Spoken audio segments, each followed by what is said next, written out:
The sky above Musutafu did not merely break its curdle, turning the color of a bruised lung, as the fundamental constants of the atmosphere surrendered to a heavier, older physics. It began with a sound that was not heard by ears, but felt in the marrow of the bone, a grinding tectonic screech, like two continents of glass sliding against one another. The alarm systems of UA High triggered instantly, but they were not reacting to a villain or a natural disaster. The sensors designed to track thermal fluctuations and seismic activity were flatlining while the quirk factor detectors spiked so hard they physically shattered their casings. This was not a quirk. This was not a singularity. This was an intrusion.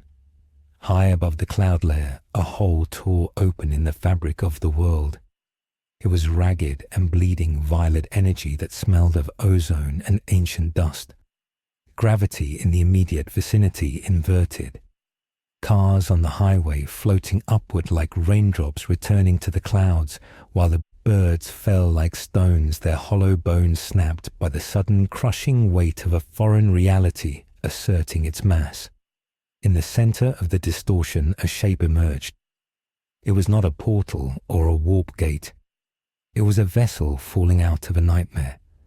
The SR-71 Blackbird, modified with Shi'ar technology and smelling of plasma burns, screamed as it entered an atmosphere too thick with unfamiliar hero worship. The jet was tumbling smoke, pouring from its port engine, trailing a debris field of crystallized psychic energy that dissolved into snow before it hit the ground. Inside the cockpit, Scott Summers fought controls that were no longer responding to logic. The console sparked, exploding into showers of sparks that burned through his uniform. He shouted orders that were swallowed by the roar of re-entry.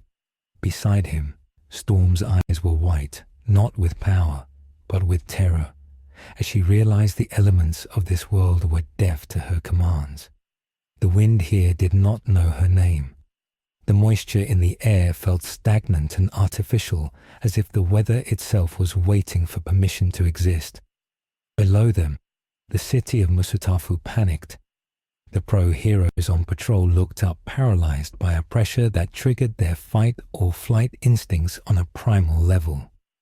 Mount Lady froze mid-step, shrinking back to human size, not out of choice, but because the sheer density of the falling object made her own power feel insignificant. Kamui Woods felt his limbs lock up the wood in his veins, sensing a predator that had burned forests far older than him. This was the first incompatibility. In the world of quirks, power was biological, a genetic lottery won at birth and trained in schools. The energy radiating from the falling jet was not biological. It was mutational, evolutionary, and steeped in a tragedy that this bright, localized society had never known. The Blackbird did not glide. It died. It struck the ground in the uninhabited training zone, USJ, creating a crater that instantly vaporized a manufactured lake.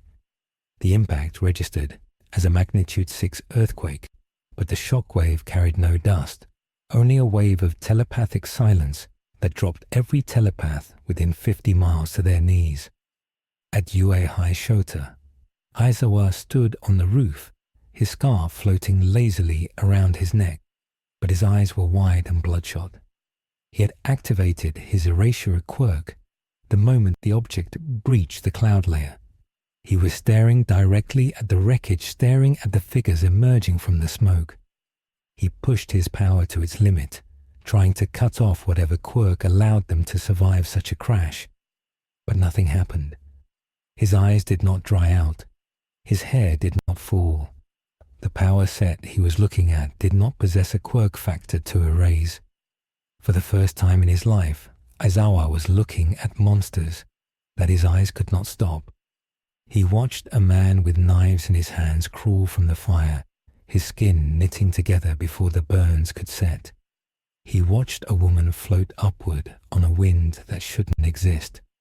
The rules of engagement had just been rewritten by strangers who brought their own laws of physics with them.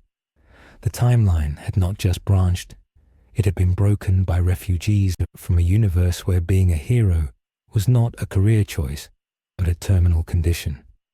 The dust settled, and the first thing the X-Men did was not ask for help. They formed a perimeter. They prepared for war, because in their world, the sky only turned that color when everything was about to end. The smoke from the crater did not dissipate like natural exhaust, but hung heavy and oily, clinging to the artificial biome domes of the unforeseen simulation joint, like a fungal infection. Inside the wreckage of the Blackbird, the air was a cocktail of burning circuitry and the coppery tang of vaporized blood. Logan was the first to move his body, a ruin of compound fractures and third-degree burns that were already hissing with steam, as his healing factor dragged him back from the brink of death. He coughed, spitting out a slurry of ash and lung tissue, his adamantium skeleton groaning as he forced a crushed bulkhead off his chest. He did not ask if the others were alive. He smelled them. He smelled the ozone of Aurora's panic, the burning ruby quartz of Scott's anxiety, and the metallic taste of Piotr's armored skin. They were alive, but they were wrong. The vibrational frequency of their atoms was vibrating out of tune with the world outside the hull. Logan kicked the twisted remnants of the hatch open and stumbled out onto the scorched earth of what looked like a disaster rescue zone. His claws popped with a sound like a gunshot, 3 distinct metallic snicks that echoed through the silence. He crouched, sniffing the air. It smelled of manufactured fear and sterile concrete. It smelled like a danger room session, but the scent of the students hiding hundreds of meters away was real. Scott Summers pulled himself from the cockpit, his visor cracked down the center, a hairline fracture leaking a faint red glow that pulverized the dust motes dancing in front of him. He was blind, not because he couldn't see, but because opening his eyes now would slice this unknown facility in half. He tapped the comms unit in his ear, but there was only static, the psychic background noise of this dimension, drowning out the telepathic link he usually shared with John. He barked orders into the smoke, his voice cracking with the strain of re-entry. He ordered a defensive perimeter. He ordered status reports. He ordered silence. Aurora Monroe floated up from the debris, her white hair matted with hydraulic fluid. She reached out to the atmosphere, trying to summon a fog to cover their position, but the air resisted her. The humidity was controlled by subterranean pumps, not atmospheric pressure. The wind was generated by fans. She gasped, feeling a claustrophobia she hadn't felt since she was a child buried under rubble in Cairo. This world was a cage. She forced her will upon the artificial elements, demanding the water in the shipwreck zone to rise and form a barrier. The water obeyed sluggishly, lacking the elemental spirit she was accustomed to communing with. Hundreds of meters away near the entrance of the USJ Shota Aizawa, watched the scene unfold through his goggles, his heart hammering against his ribs in a rhythm that felt dangerously syncopated. He had faced villains with gigantification quirks, mutants with heteromorphic bodies, and disasters that leveled city blocks, but he had never seen a vehicle like that, or people who moved with such practiced military lethality. He signaled 13 to evacuate the students. The class of 1A was paralyzed. Izuku Midoriya stood frozen, his notebook forgotten in his bag, his eyes wide as he tried to categorize the intruders. He muttered to himself, trying to identify the support gear, the nature of the energy signatures, but his analysis hit a wall. The man in the yellow spandex was healing visibly, his skin knitting together like time-lapse photography. That was a regeneration quirk. but the man with the glowing red visor was emitting energy without any visible sign of exhaustion or drawback. No muscle atrophy, no skin burning. It defied the laws of quirk thermodynamics. Aizawa moved. He did not wait for backup. The threat assessment was catastrophic, and waiting would only endanger the students. He launched himself from the upper plaza, his capture weapon streaming behind him like a living thing. He targeted the man with the claws, the one who looked like the vanguard. Aizawa landed silently 20 meters from the crater, his eyes glowing red, his hair floating as he activated erasure. He locked his gaze on Logan, waiting for the adamantium claws to retract, waiting for the regeneration to halt. He expected the man to stumble, to panic as his power vanished. Logan did not stumble. He turned his head slowly, locking eyes with Aizawa. The mutant sniffed the air and growled a low rumble that vibrated in Aizawa's chest. The claws did not retract. The wounds on Logan's chest continued to close, steam rising from the knitting flesh. Aizawa stared harder, straining his eyes until they watered. It was impossible. He was looking right at the quirk factor. He was erasing it, but nothing was happening. The man's biology was not shutting down. It was as if the power wasn't a quirk at all, but a fundamental aspect of his existence, as immutable as the color of his eyes or the shape of his bones. Logan lunged.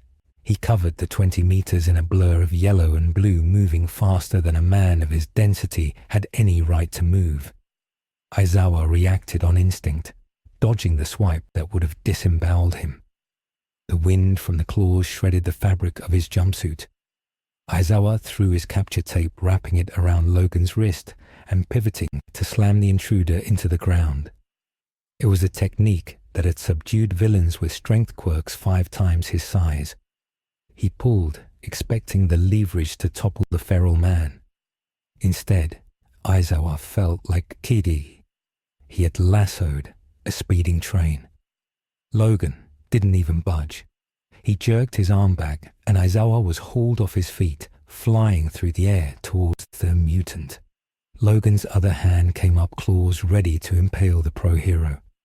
A blast of concussive force slammed into Logan's side, knocking him sideways and saving Aizawa from lethal impact.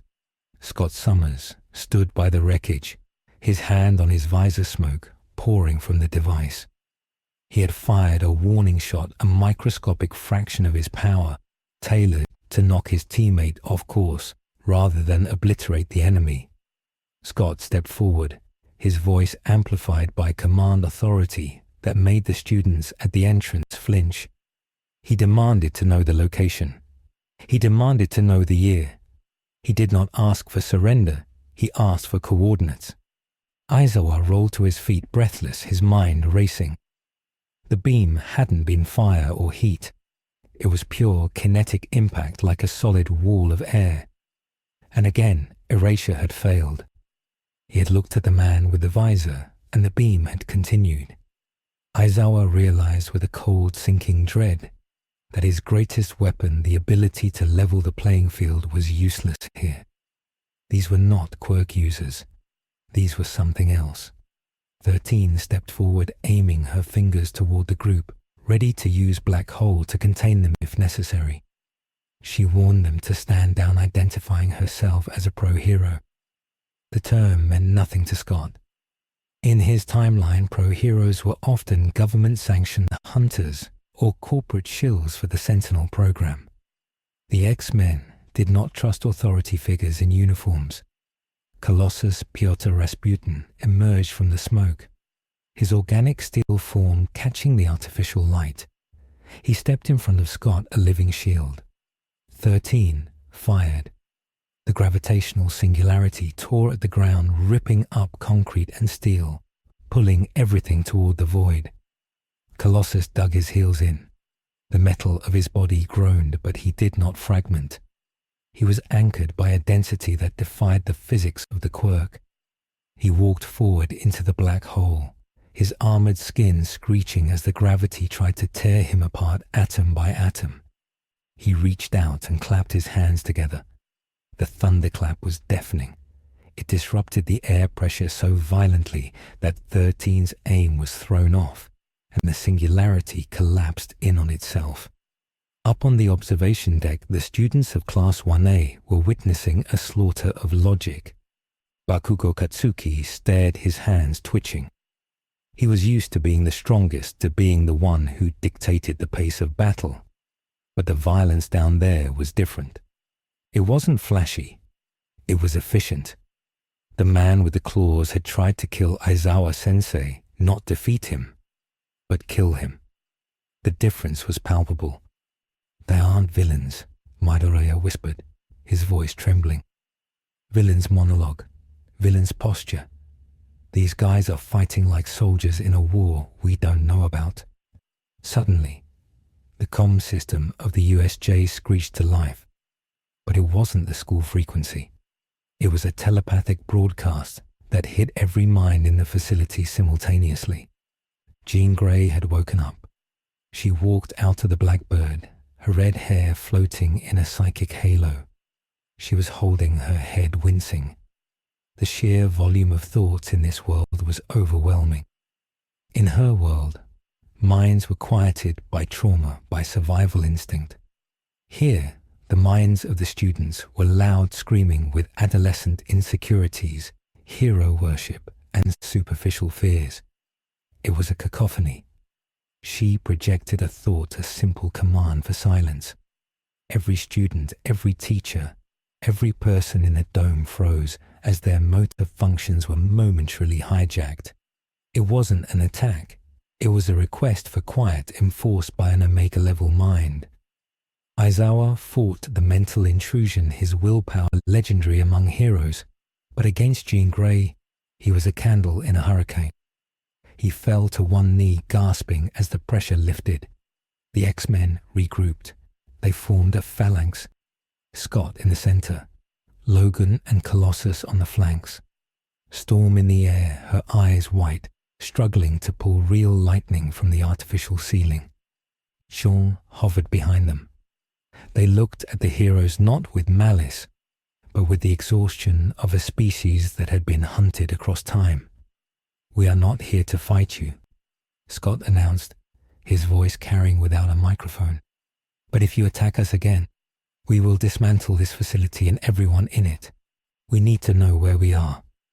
Before Aizawa could answer, the doors of the USJ burst open. The heavy steel blasted inward, twisted like wet cardboard. All Might had arrived. He was not smiling. His face was a mask of fury, his blue eyes burning with the blue flame of One for All. He had torn off his tie on the way over, having sensed the catastrophic disturbance from the teacher's lounge. He saw the crater. He saw his colleagues on the ground. He saw the invaders. To All Might, this looked like the League of Villains launching a coordinated assault on his students. He did not pause to negotiate. He launched himself into the air, covering the distance in a single leap, his fist cocked back for a Texas smash. Detroit. The word alone pressurized the air in the dome. Cyclops saw the trajectory. He saw the man in the American-style costume, a symbol of a golden age that Scott Summers had seen rot and die a dozen times over. He calculated the force.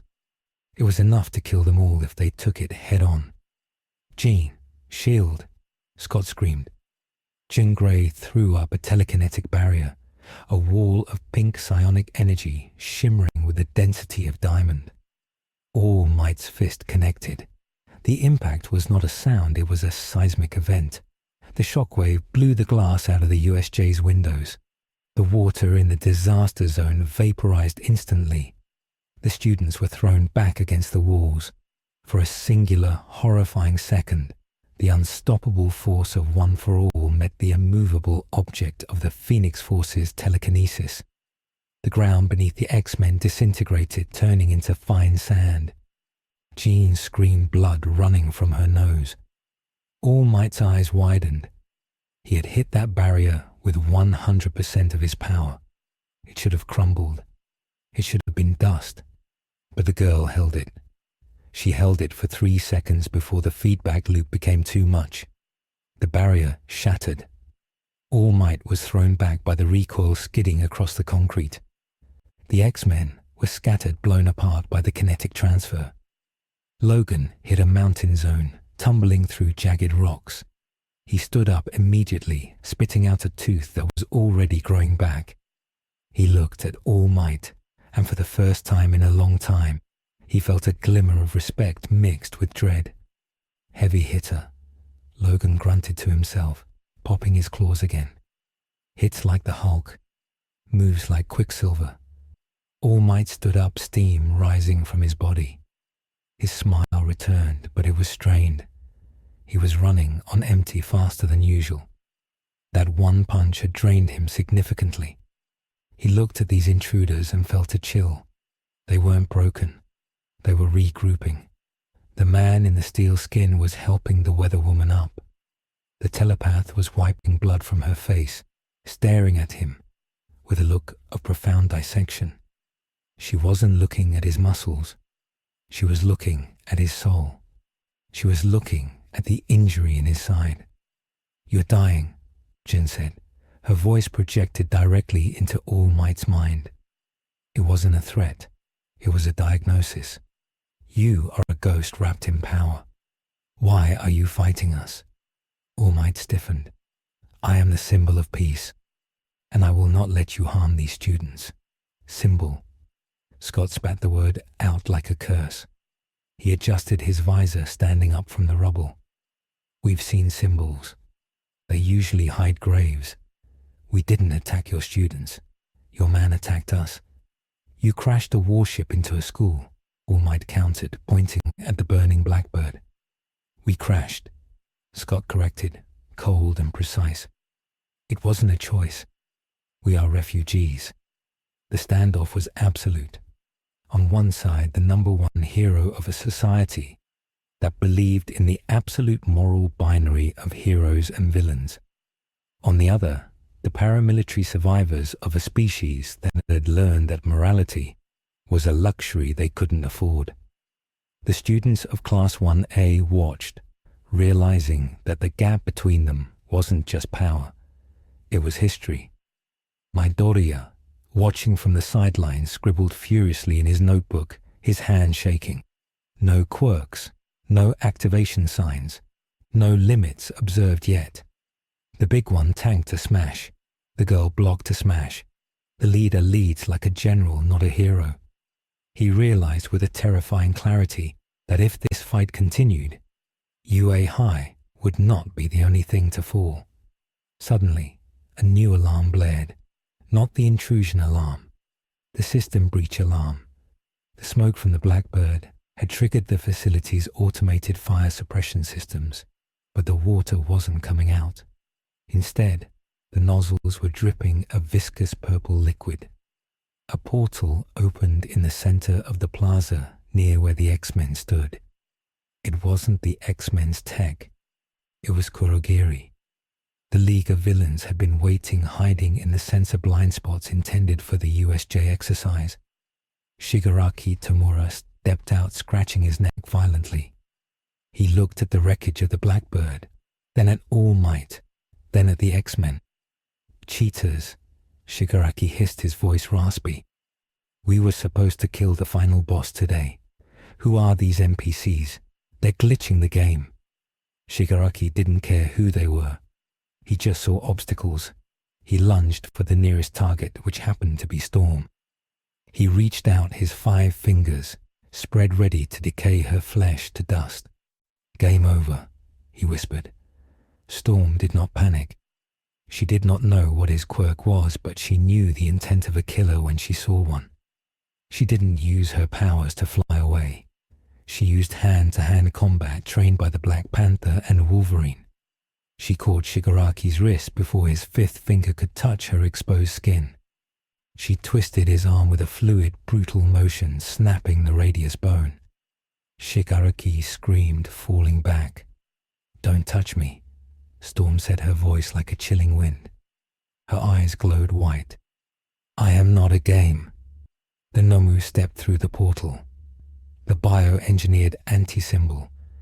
It roared a mindless scream that shook the dome. It was designed to kill all might. It had shock absorption, super strength, and regeneration. Shigaraki, clutching his broken arm, shrieked, "Kill them! Kill the NPCs! Then kill All Might!" The Nomu charged. But it didn't charge All Might. It charged the source of the highest aggression pheromones in the room. It charged Wolverine. Logan saw the beast coming. He saw the exposed brain. He saw the dead eyes. "Bub," he growled, "I've fought things uglier than you in a Canadian dive bar." The collision was meat and metal. The Nomu punched Logan with enough force to shatter every bone in a normal human's body. Logan took it, absorbed it, and drove his claws up under the Nomu's ribs. He expected to hit organs. He hit multiple hearts. Redundant systems, Logan analyzed instantly. Bioweapon. The Nomu didn't stop. It pounded Logan into the concrete.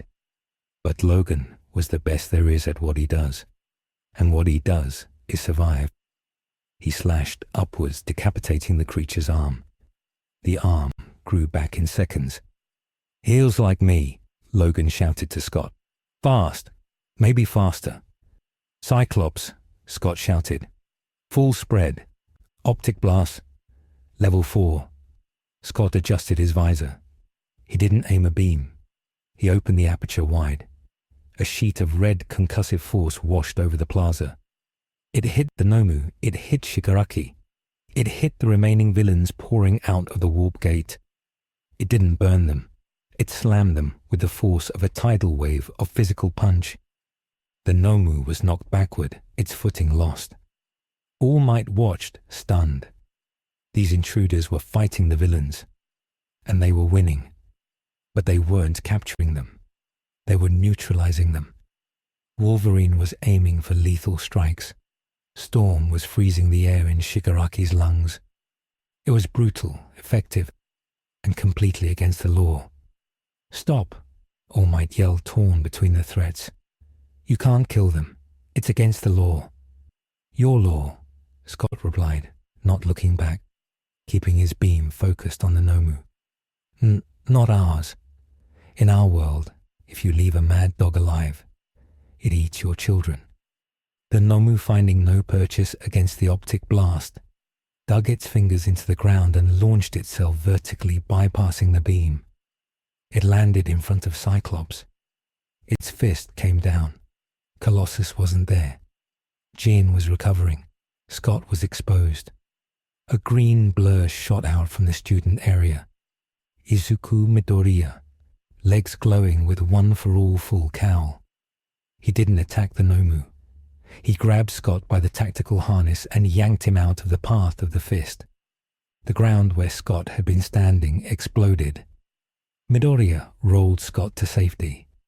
"You have to aim for the brain," Midoriya yelled, realizing he was giving tactical advice to an invader. "It has shock absorption. Blunt force won't work. You have to destroy the head." Scott looked at the boy. Green hair, broken fingers. Eyes full of terror but moving anyway. Scott recognized that look. He had seen it in the mirror when he was 16. He had seen it in the New Mutants. "Kid," Scott said, tapping his visor. "Get behind me." Scott looked at Logan. "Logan, fastball special. Target the brainstem." Logan didn't hesitate. He broke away from the Nomu's reach and sprinted toward Colossus, who had recovered. Colossus knew the drill. He dropped his shoulder, cupping his metal hands. Logan stepped into the hold. Colossus wound up shifting his stance to account for the weird gravity of this world. He threw Wolverine. Logan became a missile. He flew through the air, claws extended, screaming a war cry that made the League of Villains flinch. The Nomu tried to snatch him out of the air. It was too slow. Logan hit the creature chest high, scrambled up its torso like a squirrel up a tree, and drove both sets of claws into the sides of the Nomu's exposed brain. He didn't just stab, he pulled. He scissored his arms outward. The Nomu went limp. Its regeneration factor couldn't cope with the severance of the brainstem from the motor cortex fast enough to counter the adamantium interfering with the neural pathways. The beast collapsed. Silence fell over the USJ. Total silence. Shigaraki held his broken arm, staring in horror. His ultimate weapon, the anti-symbol, disconnected by a hairy midget in yellow spandex in 10 seconds. Cheetahs, he whimpered. Kurogiri, sensing the complete tactical collapse, expanded his mist wrapping around Shigaraki. Tamura Shigaraki, we must retreat. The power levels here are irrational. They vanished. The X-Men stood over the fallen bioweapon. They didn't celebrate. They checked their corners. They reloaded. They watched the shadows. All Might stood there, his time limit screeching in his head, his body smoking. He looked at the boy Midoriya, who was standing next to the man with the laser eyes. He looked at Aizawa, who was leaning against a wall bleeding. He looked at the X-Men. Who are you? All Might asked quietly, the smile gone. Scott Summers stepped forward. He wiped the dust from his uniform. He looked at the symbol of peace, and then at the students huddled in fear. We are the X-Men, Scott said, and we request asylum. The air in the USJ felt heavier than before. The immediate threat was gone, but the reality of what had just happened settled on everyone like a shroud. The world of quirks had rules. It had limits. It had a script. The X-Men had just burned the script. Midoriya looked at his notebook. He turned to a fresh page. He wrote mutants at the top, and then he underlined it until the paper tore. This was not the beginning of a team-up. This was the beginning of an infection. The timeline had caught a virus, and its name was evolution. Aizawa watched them, his eyes dry and burning. He knew with a pro-hero's intuition that the laws of this society were about to break. He reached for his phone to call the principal, but the screen was cracked. The X-Men waited. They didn't lower their guard. They never did. The transition from the violence of the USJ to the sterile confinement of the police transport was not a relief. It was a different kind of suffocation. The X-Men did not resist the arrest. Scott Summers had made the tactical calculation that fighting the entire hero infrastructure of an unknown dimension immediately after a crash landing was a suicide mission. They surrendered their weapons but not their posture. Logan sat in the back of the armored transport, his hands cuffed with quirk-suppressing metal that felt heavy and useless against his adamantium bones. He stared at the floor, the smell of the Japanese police officers filling the small space. Fear sweat, cheap coffee, and the distinct metallic tang of gun oil. Across from him, Colossus sat stoically, the handcuffs barely fitting around his organic steel wrists. The metal of his skin did not revert to flesh. In this world, without the specific ambient psionic radiation of their home dimension, Piotr found it difficult to power down. He was stuck in his armored form, a living statue of Cold War durability. Detective Tsukochi Naomasa sat in the observation vehicle, watching the live feed from the transport. His quirk lie detector was buzzing at the base of his skull, a constant low-frequency hum that usually gave him clarity. Today, it gave him a migraine. He had asked the man in the visor, Summers, if they were villains. The man had said no. The quirk registered it when, did as truth. He had asked if they were heroes. The man had said no. The quirk registered that as truth too. It was a paradox that Tsukuchi wasn't equipped to handle. These people existed outside the binary classification system that held superhuman society together. They weren't unlicensed vigilantes either, because their intent wasn't to enforce the law, but to survive it. They were a third category, a geopolitical anomaly in human shape. The convoy did not go to a regular police station. It went to a high-security holding facility on the outskirts of Musutafu, a black site often used for processing villains with catastrophic quirks before they're transferred to Tartarus. The Hero Public Safety Commission had intervened within minutes of the USJ incident. The order came down from the top. Isolate, analyze, contain. Do not let the media see them. Do not let the public know that 5 people had just dismantled a bioengineered weapon that was designed to kill all might. Inside the facility, the X-Men were separated. This was the first mistake the authorities made. You do not separate a team whose primary survival strategy is interdependence. Scott was placed in a reinforced interrogation room. His visor had been inspected, but not removed mostly, because he had calmly explained that removing it would result in the structural integrity of the building being compromised. Aizawa stood on the other side of the one-way glass, his arm in a sling from the fight with the Nomu. Beside him was Nezu, the principal of UA High.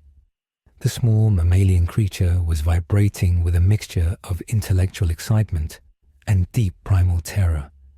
Their biological markers are incoherent, Nezu said, his paws tapping furiously on a tablet. I've run the blood samples Recovery Girl managed to scrape from the scene. They don't have a quirk factor. The plus alpha genetic element is missing entirely. By all biological definitions of our world, they are quirkless. Aizawa narrowed his eyes looking at Scott through the glass. Quirkless people don't punch holes in mountains, Nezu.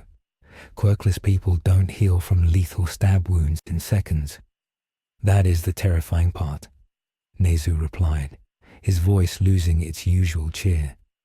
If they do not have quirks, then their abilities are not genetic mutations in the way we understand them. They are a different species entirely, a divergence in human evolution that occurred without the glowing baby catalyst. Look at the energy readings from the woman, Jean Grey. Her brain activity isn't just high, it's impossible. She is generating psionic energy that rivals a nuclear reactor, but she has no exhaust port. She is containing it with pure will. If she loses focus, we need to know what they want, Aizawa said. He walked to the door. I'm going in. Inside the room, Scott sat perfectly still. He didn't look at the mirror. He looked at the air vent, counting the rotations of the fan blade. When Aizawa entered, Scott didn't flinch. Eraserhead, Scott said. He knew the name from the debriefing he had demanded before entering the cell. Your eyes are dry. You're blinking more than you should. Aizawa sat down, placing a file on the table. You're observant. That's good. Helps keep you alive. Let's talk about the laws you broke today. Unauthorized use of quirks, public endangerment, destruction of government property, vigilantism. In this country, that's enough to put you away for life. Scott leaned forward, the red glow of his visor reflecting on the steel table. We didn't choose to be here. We fell out of the sky. We defended ourselves against a lethal threat. In my world, that's not a crime. It's Tuesday. This isn't your world. Aizawa snapped, his patience thinning. Here we have rules. We have a system. You can't just operate as a paramilitary unit because you feel like it. You are dangerous. Your friends are dangerous. That man, Logan, he nearly disemboweled a suspect. We don't do that here. Heroes don't kill. Scott laughed a dry, bitter sound. Heroes don't kill. Then who does the dirty work? Who stops the ones who can't be arrested?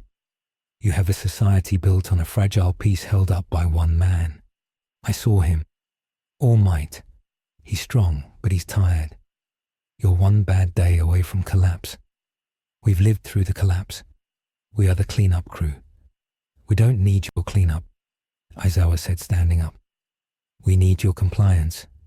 You will remain in custody until we can determine if you are a threat to national security. If you try to escape, we will treat you as villains." "We are not villains," Scott said, his voice dropping to a dangerous whisper. "And we are not heroes. We are X-Men. And if you try to cage us, you will find out exactly why we are the only ones left." In the medical wing, the situation was deteriorating faster. Recovery Girl was attempting to treat Logan's remaining injuries. The prompt healing of his skin hid the massive internal trauma he had sustained from the Nomu's impact. She leaned in to kiss his forehead, activating her quirk to accelerate his natural healing. "Don't," Logan growled, trying to pull away. "My body works different, lady." She kissed him. The effect was immediate and catastrophic.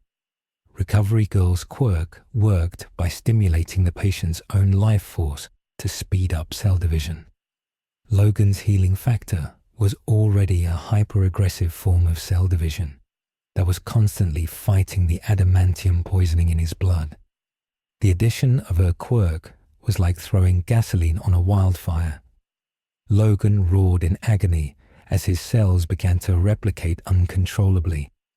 Tumorous growths of flesh erupted from his shoulder, pushing the adamantium plating out of alignment. His body heat spiked to fever levels, triggering the fire sprinklers. Logan thrashed, breaking the restraints like they were paper.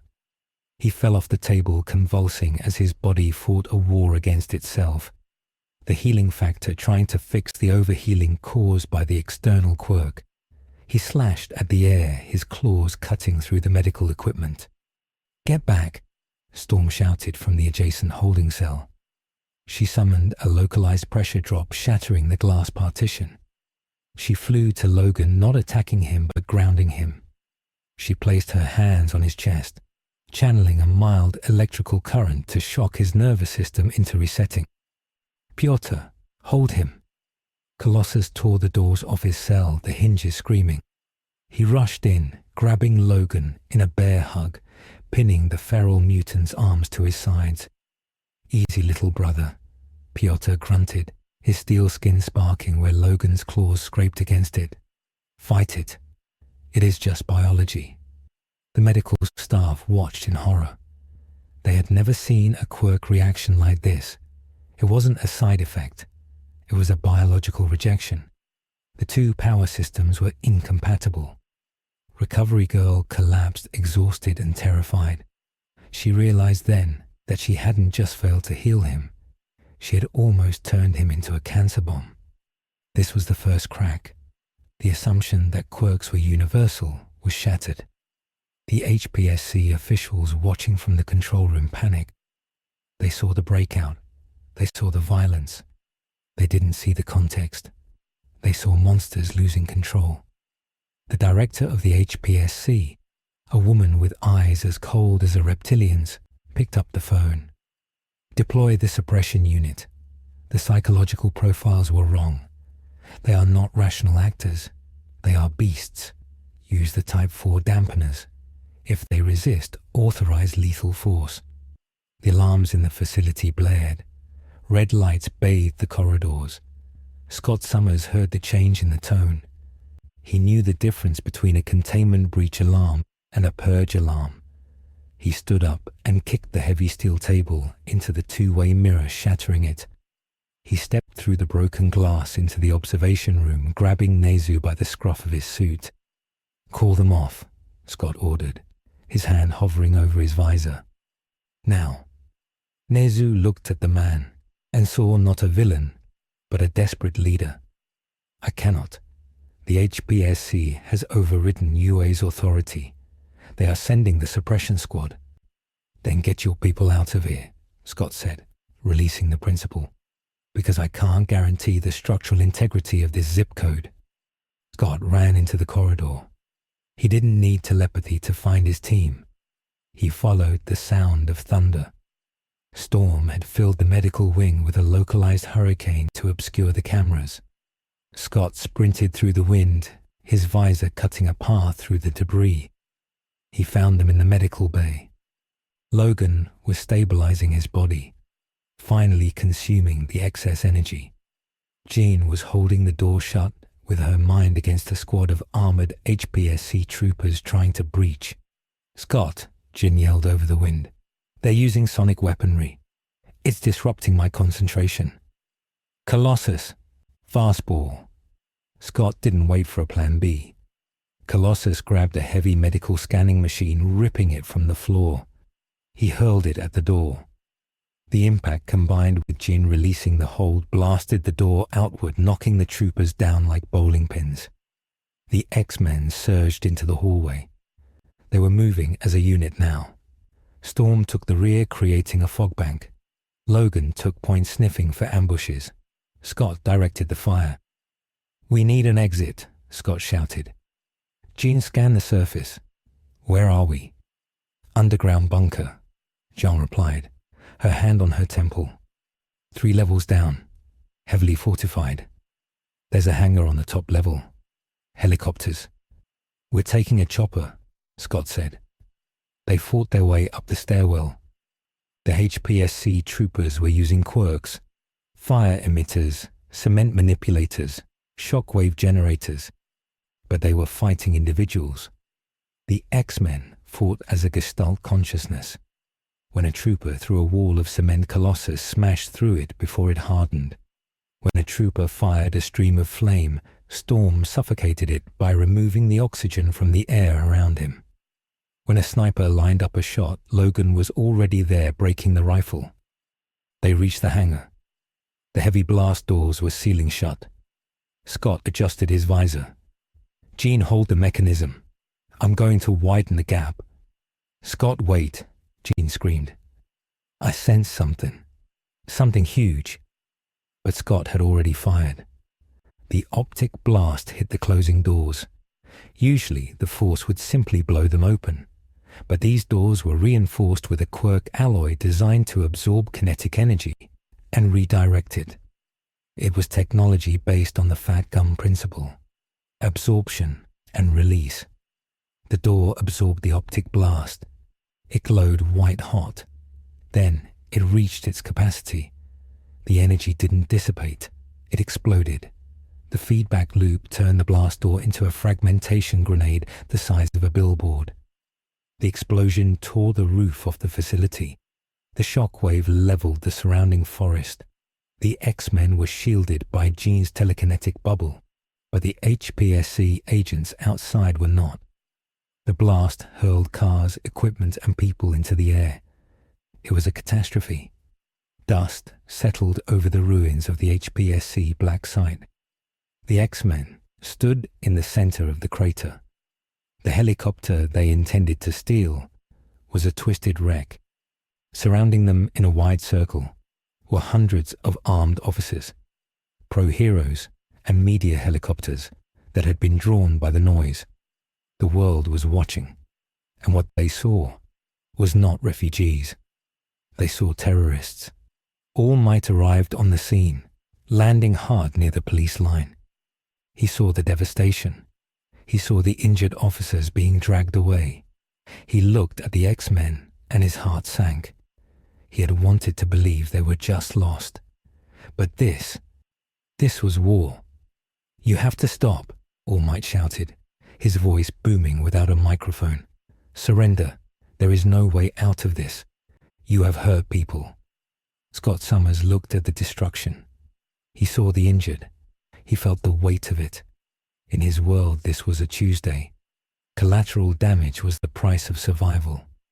But here, it was a sin. He saw the faces of the heroes. They weren't angry. They were heartbroken. They looked at the X-Men like they were natural disasters that had learned to hate. "We didn't start this," Scott said, his voice amplified by the silence. "But we are finishing it." "No," Jean whispered. She stepped forward. Her eyes were bleeding. The psychic backlash of the explosion, combined with the fear of the hundreds of minds surrounding them, was pushing her toward a precipice. "Scott, we can't fight them all. Not without killing them. And if we kill them, we prove them right. We have to go." Logan said, sniffing the air. I smell the big guns coming. Endeavor, Hawks, Best Genus. They're all en route. Teleport? Scott asked, looking at Nightcrawler, who wasn't there. He cursed. They were grounded. I can get us out, Storm said. Her voice was strange, hollow. But it will cost this city its sky. Do it, Scott said. Storm raised her hands. Her eyes went completely white. She didn't just summon a storm. She reached into the upper atmosphere and pulled the jet stream down. She inverted the thermal layers of the troposphere over Musutafu. The temperature dropped 30 degrees in 5 seconds. Massive hailstones the size of baseballs began to bombard the police line. A thick, freezing fog rolled in, reducing visibility to zero. The wind howled at hurricane speeds, grounding the media helicopters and forcing All Might to dig his fingers into the asphalt to stay upright. Under the cover of the chaotic weather event, the X-Men moved. They didn't run. They vanished into the urban jungle. They slipped into the sewers, into the shadows, into the forgotten places of the city. By the time the storm broke an hour later, the facility was empty. The X-Men were gone. The fallout was immediate and severe. The news channels ran the footage of the explosion on loop. They showed the injured officers. They showed the crater. The HPSC declared the mutant group to be villain rank S, threat level equivalent to All for One. A nationwide manhunt was authorized. But the real catastrophe wasn't the explosion. It was the conversation that started in the living rooms of Japan. People began to ask questions. What are they? If they don't have quirks, can they be erased? If they aren't human, do they have rights? In a secure room in Tartarus, All for One sat in his chair, strapped to his life support. He smiled beneath his mask. He had felt the psychic scream of Jean Grey. He had felt the raw, chaotic potential of their biology. New pieces on the board, All for One whispered. And they play by different rules. How marvelous. Meanwhile, in the faculty room at UA High, a grim silence hung over the teachers. Aizawa sat with his arm in a fresh cast. Midnight was nursing a concussion. Nezu stood on the table looking at the data they had managed to salvage. We made a mistake, Nezu said softly. We treated them like villains to be contained. We backed a wolf into a corner and acted surprised when it bit us. They'd destroyed a government facility, Vlad King argued. They are monsters. They are scared, Midoriya said from the doorway. He shouldn't have been there, but he had snuck in to deliver coffee. He froze as the teachers looked at him. I saw them, at the USJ. Cyclops. He saved me. He protected me from the Nomu. Monsters don't protect people. Intent doesn't matter anymore, Midoriya, Aizawa said, staring at the floor. The law is absolute. They are fugitives. And now the real villains will come for them. If Shigaraki or All for One gets their hands on that biological power, society falls. Midoriya clenched his fists. He remembered Scott's words. In our world, if you leave a mad dog alive, it eats your children. He realized that the X-Men were operating on a logic that the hero society had forgotten. The logic of war. Somewhere in the industrial district of Kamino Ward, inside an abandoned warehouse that smelled of rust and neglect, Scott Summers lit a fire in a barrel. The X-Men gathered around it. They were battered. They were fugitives. They were hated. Just like home, Logan muttered, popping a can of beer he had stolen from a vending machine. We need a plan, Scott said, staring into the fire. We can't hide forever. We need to find a way back. Or we need to take over. Take over? Storm asked, arching an eyebrow. We need resources, Scott said, cold pragmatism taking over. We need a base. We need to find the power brokers of this world and make them understand. We aren't going to be hunted. We are going to be the apex predators. The first irreversible catastrophe was complete. The bridge between the worlds was burned. There was no going back to diplomacy. The X-Men were now an insurgent force in a world of superheroes. And as the sun set over a city that now feared the sky, the timeline shuddered, preparing for the next escalation. The mutants had brought their curse with them, the curse of being hated and feared. And now, the My Hero Academia universe was about to learn that hatred breeds consequences far deadlier than any quirk. The raid on the Detnerat manufacturing plant in the Aichi prefecture was not conducted with the flashy exuberance of a villain attack or the public announcements of a hero bust. It was a surgical extraction executed with the silence of a grave robbery. Scott Summers had analyzed the technological landscape of this world and pinpointed Detnerat as the primary supplier of lifestyle support gear, the kind of adaptable technology that could be cannibalized to repair the Blackbird's communication array. The X-Men moved through the automated assembly lines like ghosts. Storm manipulated the air pressure sensors to loop their feedback signals. Jean Grey telepathically masked their presence from the security guards, placing a subtle psychic suggestion that they were seeing empty corridors, even as Colossus ripped the server mainframes from the walls. They were not stealing money. They were stealing processors, subspace transceivers, and heavy industrial fabricators. They were building a survival kit. Rikia Yotsubashi, known to the underworld as Redestro, watched the security feeds from his private office in Daika City. He was not alarmed. He was entranced. He saw the way the man in the visor commanded his unit. He saw the woman who controlled the weather bypass his billion-yen security grid, not with a hacking tool but by altering the conductivity of the copper wiring in the walls. To read Destro, this was not a robbery. It was a manifesto written in action. The Meta Liberation Army believed in the free use of power, that biology was destiny and suppression was a sin. These intruders, these X-Men, were living embodiments of that philosophy. They used their powers not for a license or a paycheck, but because it was their right to exist. Destro felt the stress accumulate in his body, his quirk transforming the tension into raw size and power. But it was a stress born of excitement. He picked up his phone and dialed a specific number. He ordered his forces to stand down. He wanted to see what the heroes would do. He wanted the world to see the difference between licensed pets and true apex predators. The silence of the raid was broken not by a mistake, but by an arrival. The heat signature appeared on Scott's tactical visor 3 seconds before the wall of the warehouse melted into slag. Endeavor walked through the molten breach, his flames roaring a bright orange that illuminated the dark industrial interior. He was flanked by hawks who hovered near the ceiling, his feathers detached and tracking the intruders like homing missiles. Behind them was a squad of sidekicks, the standard response team for a high-level threat. Endeavor did not shout a catchphrase. He looked at the X-Men, at the stolen tech, and his eyes narrowed. He saw the news reports. He saw the danger.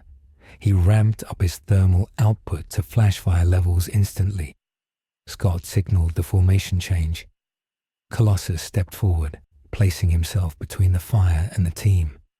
Storm rose into the air, the humidity in the factory condensing instantly into a localized thunderhead. "Surrender," Endeavor commanded, his voice distorted by the sheer intensity of the heat radiating from his body. "You are surrounded by the number 1 and number 2 heroes of Japan. There is nowhere to run." Scott Summers did not look at Endeavor. He looked at Hawks. He recognized the archetype. The spy, the pragmatist, the one who would strike when the eyes were turned. "Jean," Scott said calmly, "keep the bird grounded. Colossus, hold the line. Storm, put out the fire. Endeavor launched a jet burn, a concentrated beam of superheated air and flame aimed directly at Cyclops. Colossus intercepted it. The organic steel of his body turned cherry red, glowing with the absorbed thermal energy, but it did not melt. The physics of his armored form were not merely metallic, they were osmium-dense and chemically inert.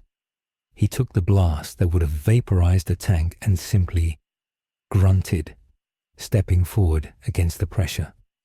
Hawks made his move, sending a swarm of feathers to pin Jean Grey's limbs. He was the fastest hero, his speed surpassing the reaction time of most villains. But he was fighting a telepath. Jean didn't need to see the feathers. She felt the intent of the mind controlling them. Before a single quill could touch her, she exerted a telekinetic push that slammed every feather into the concrete floor, pinning them with the weight of a sedan. Hawks plummeted, his wings heavy, his mind reeling from the sudden psychic static Jean had projected into his frontal lobe. Storm raised her hands. She did not summon rain. Rain would evaporate in Endeavor's heat. She summoned a vacuum. She pulled the oxygen out of the air surrounding the number one hero. The flames flickered and died. Endeavor gasped, clutching his throat as the fire that fueled his power was starved of its essential fuel. It was a terrifying display of elemental dominance. Storm wasn't fighting the man. She was fighting the chemistry that allowed him to exist. But the variables of this world were volatile. As the X-Men pinned the heroes, the shadows in the corner of the factory lengthened and writhed. The League of Villains had arrived, drawn by the chaos and the potential to recruit or destroy. A warp gate opened, and Dabby stepped out, his blue flames igniting the oxygen that Storm had displaced elsewhere in the room. Beside him was Twice, multiplying into a chaotic army of clones, and Mr. Compress, tipping his hat. The dynamic shifted instantly from a standoff to a riot. The X-Men were now flanked. Endeavor, recovering his breath as the air pressure equalized, reignited his flames, targeting both the mutants and the villains. Darby laughed, a manic sound, and unleashed a wave of blue fire that burned hotter than Endeavor's orange. The factory became an inferno. Scott Summers realized the tactical situation had degraded into a kill box. He tapped his visor. "Maximum dispersal," he ordered. Cyclops unleashed a wide-beam optic blast. It wasn't a precision shot. It was a room-clearing concussive wave that slammed into Darby's blue fire, scattering the plasma and knocking the Twice clones into the machinery. The impact shook the building's foundation. Then, the true threat emerged, not from a portal, but from the darkness above. All for One, piloting a Nomu hybrid body via a remote quirk link, descended. He was interested. He had watched the USJ footage. He wanted to know if these powers could be taken. He targeted the most resilient biological specimen. He targeted Wolverine, who had just finished slicing through a dozen Twice clones. All for One's avatar landed silently behind Logan. The hand, scarred and hole-ridden, reached out. It touched Logan's back. All for One activated his signature quirk. He reached into the metaphysical essence of the mutant, seeking the quirk factor, the genetic sequence that granted the regeneration. He found nothing. There was no quirk factor. There was no plus alpha gene. Instead, All for One felt a wall of evolutionary complexity that felt ancient and wrong. He felt the adamantium laced into the skeleton, a foreign metal that bit back at his sensory quirks. He felt a mind that was a labyrinth of trauma and memory blocks, but he could not steal the power. The interface failed. It was like trying to download a biological file using a software designed for a different operating system. Logan spun around, his senses screaming. He didn't know who this was, but he knew the touch of a violator. He slashed. The adamantium claws met the reinforced skin of the All-for-One avatar. Sparks flew. "You are empty," All-for-One's voice echoed through the avatar, sounding genuinely perplexed. "You have power, but no vessel for it. You defy the laws of the era of quirks." Logan didn't pontificate. He headbutted the avatar, the metal of his skull cracking the villain's mask. "I'm full of beer and bad memories, bub. That's all you need to know." The battle raged. Endeavor, realizing the League was the greater threat, attempted to coordinate with Hawks to suppress Darby. The X-Men were the wild card. They fought everyone. Colossus threw a piece of heavy machinery at Mr. Compress. Jean Grey caught a wave of Darby's fire and turned it back on him, shielding the escaping Degenerate workers. They were ruthless, but they were saving civilians. It was Midoriya Izuku who changed the trajectory of the night. He had arrived with a backup team, disobeying orders to stay back. He watched from the catwalks. He saw the X-Men fighting. He saw Storm carefully directing the smoke out of the ventilation shafts to prevent the workers from suffocating. He saw Cyclops checking his fire to avoid hitting the support pillars that held the roof up. "They aren't villains," Midoriya muttered, his danger sense silent regarding the X-Men, but screaming regarding Dabi. "They are soldiers behind enemy lines." Midoriya jumped. He didn't attack the X-Men. He landed next to Scott Summers, who was reloading a thermal clip he had scavenged. "Get your team to the north exit," Midoriya shouted over the roar of the flames. "The structural integrity is failing. Endeavor is going to bring the roof down to trap the League." Scott looked at the boy, the Green Rabbit, the one who had pulled him out of the way at USJ. Scott made a split-second decision. He trusted the kid. "X-Men, north exit. Move," Scott commanded. As the X-Men retreated, Endeavor unleashed a hell spider, a web of superheated plasma that sliced through the factory supports, bringing the ceiling down on the League of Villains. The collapse was total. The League escaped through Kurogiri's sudden intervention, but the X-Men were already gone, vanishing into the night with their stolen technology. The escape was not clean. They were battered. Colossus had burns that were taking too long to cool. Jean was nursing a migraine that felt like a fracture in her psyche. They retreated to a safe house they had established in the sewers of the Camino Ward, a place where the smell masked their scent and the concrete blocked telepathic scans. But the night wasn't over. As they regrouped, a drone flew into their encampment. It wasn't a hero drone or a police drone. It projected a hologram. The face of Reed Destro appeared, smiling with manic charisma. "Greetings, mutants," Reed Destro said. "I watched your performance. It was liberating.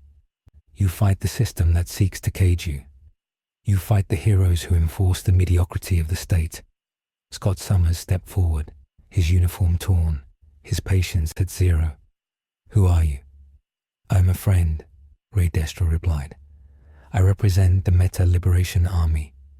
We believe that power is a human right. We believe that those with the strength to change the world should not be shackled by laws written by the weak. You are being hunted. The HBSC has authorized a kill order. They are calling in foreign heroes. Stars and Stripe is en route from America. You cannot win this alone." Scott stiffened. Stars and Stripe. He knew the archetype. A reality warper. A Superman-class threat. If she arrived, the tactical math shifted to impossible. "I offer you sanctuary," Reed Destro continued. "I offer you resources. I offer you a platform. Join us. Help us tear down the wall of lies that this hero society is built upon. Let us create a world where your kind does not need to hide."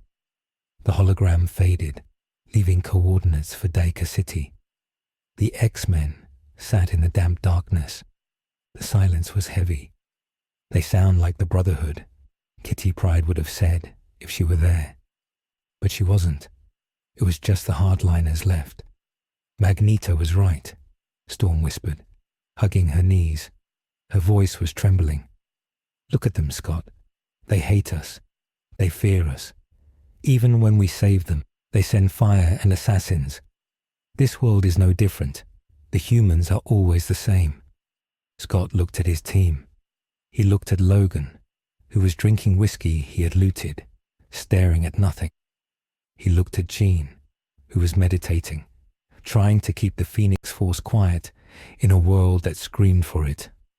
We need the tech, Scott said, his voice hard. We need a base. If this Liberation Army has the resources, we use them. We don't join them.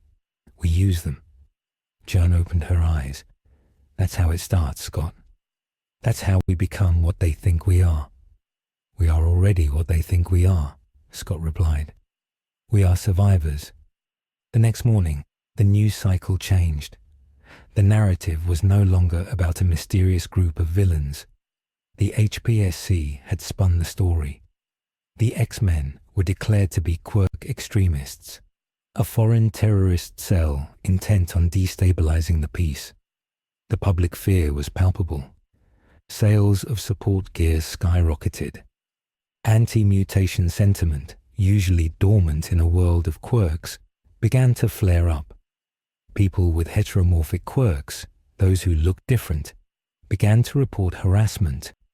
The X-Men's presence was acting as a catalyst, accelerating the social fractures that the Hero Society had tried to paper over with smiles and merchandise. At the HPSC headquarters, the president sat across from Hawks. They are not just powerful, the president said, sliding a dossier across the desk. They are infectious. Their ideology, it's resonating with the fringe elements. The MLA is quiet, which means they are plotting. We believe they are making contact. What do you want me to do? Hawks asked, his usual carefree demeanor gone. Infiltrate, she said. If the mutants join the MLA, we are looking at a civil war. You need to find them. And if you can't capture them, you need to put them down. Especially the leader, Summers. He's the strategist. Without him, they are just wild animals. Hawks nodded and left the room. He felt a heavy weight in his chest. He had seen Cyclops at the factory. He had seen the way he prioritized the workers. He had seen the hesitation to kill. These weren't animals. They were desperate. And Hawks, who had been raised in a cage to be a hero, felt a disturbing kinship with them. In the void between dimensions, the fundamental laws of reality were beginning to grind. The presence of the X-Men was not just a social disruption. It was a metaphysical abrasion. The one-for-all vestiges were restless. Inside the Midoriya's dreamscape, the first user spoke to the others. Something is coming, he whispered. A hunger, a fire that consumes worlds. The red-haired woman, she carries the end of all things. All Might felt it too. He sat in the teacher's lounge, looking at his scarred hands. He felt a chill that had nothing to do with the weather. He felt the onset of a golden age ending. The X-Men had brought the shade of the grey moral spectrum into a world of black and white. The X-Men boarded a stolen transport truck and headed for Dacre City. They were driving into the heart of a radical army. They were walking into a trap. They knew it. But the alternative was being hunted to extinction in the sewers. Scott Summers drove, his eyes fixed on the road, his heart hardened into a diamond. He would save his people, no matter the cost, no matter who he had to ally with. Even if he had to burn this perfect society to the ground to build a shelter from the ash. The systemic clash was now inevitable. The ideology of the X-Men, survival by any means, was about to merge with the ideology of the MLA, liberation by any means. The reaction from the Hero Society would be total war. And high above the Pacific Ocean, Tearing through the clouds at Mach 5, Stars and Stripe received her briefing. She looked at the photo of the X-Men. "New rules," she said, grinning. The board was set. The pieces were moving, and the checkmate would be bloody. Deka City was not a city in the traditional sense. It was a nervous system made of concrete and zealotry waiting for a signal to fire. The arrival of the X-Men acted as a neurotransmitter that the Meta Liberation Army had not evolved to process.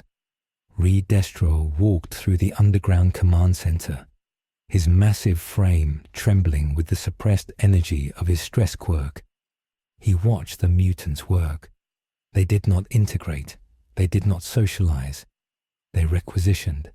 Scott Summers had turned the Central Plaza Tower into a makeshift psionic amplifier, stripping the broadcasting equipment of its propaganda dispersal units and replacing them with Shi'ar logic crystals salvaged from the Blackbird wreckage. The citizens of Daiko watched them with a mix of reverence and confusion.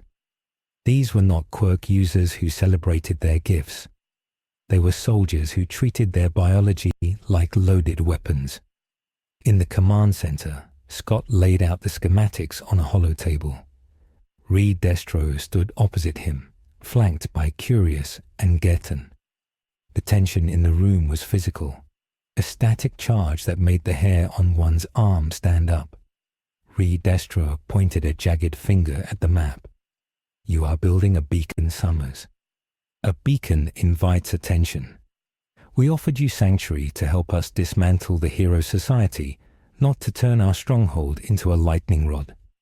Scott did not look up from the schematics. "We are not here to fight your war.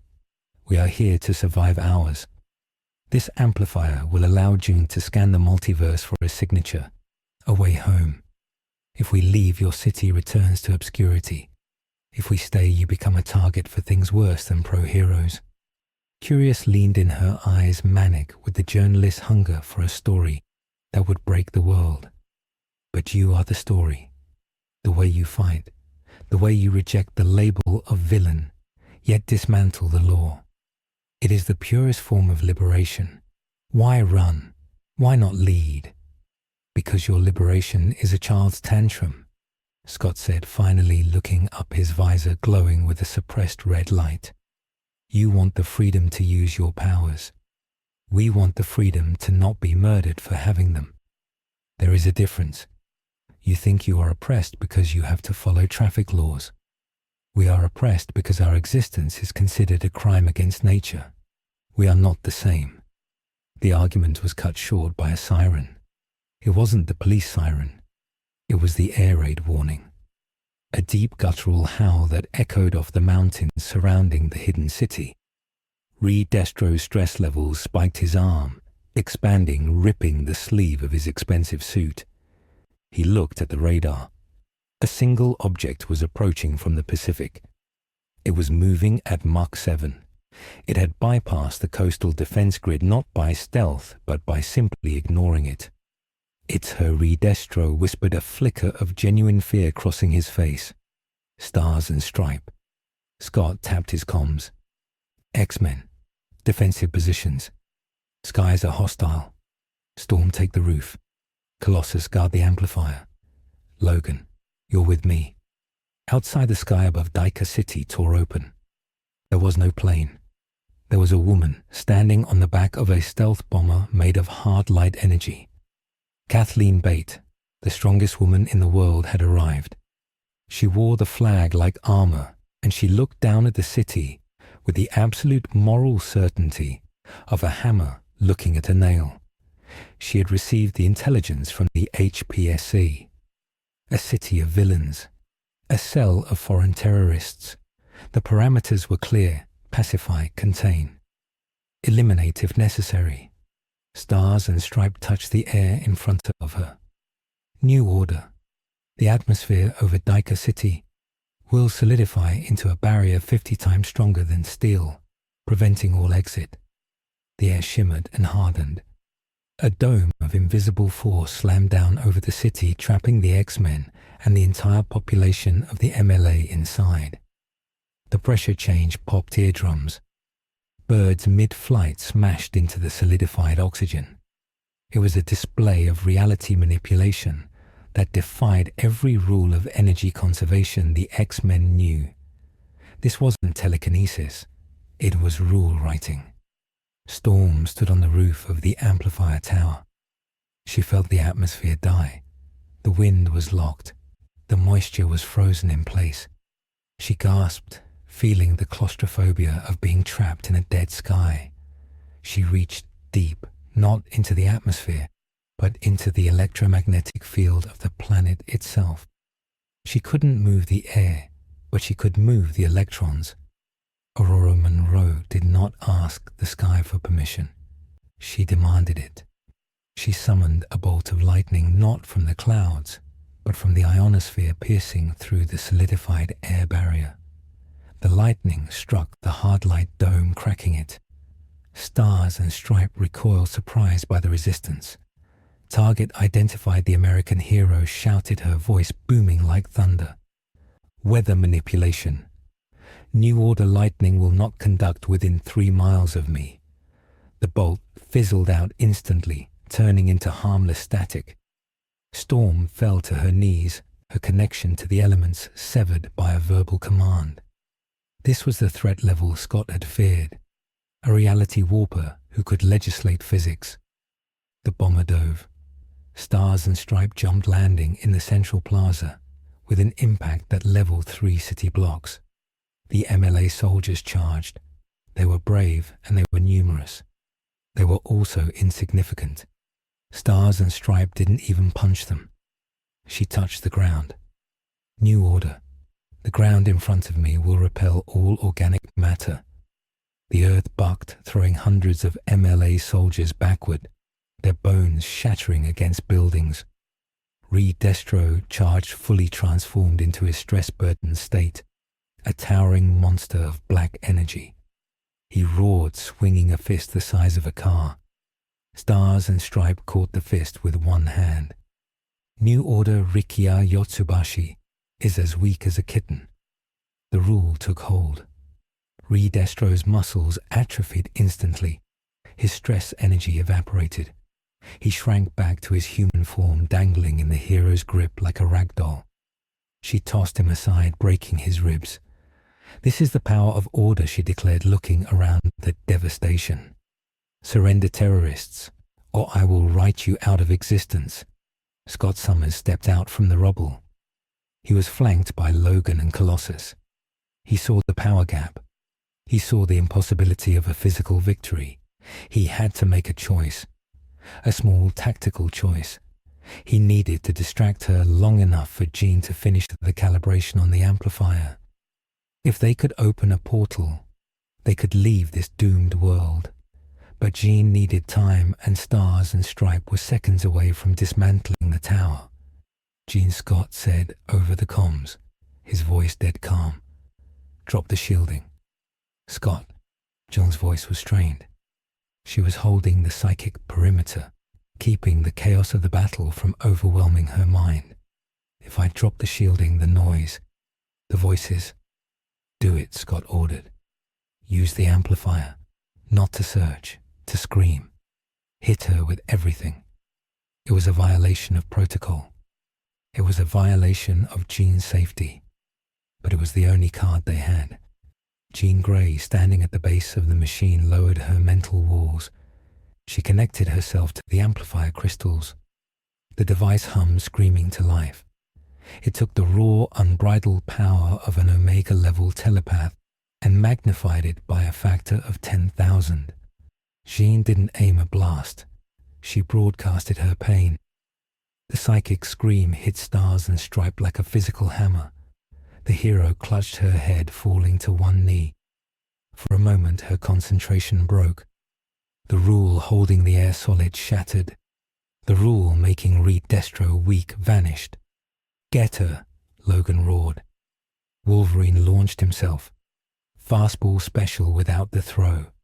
He used the returning elasticity of the air to propel himself.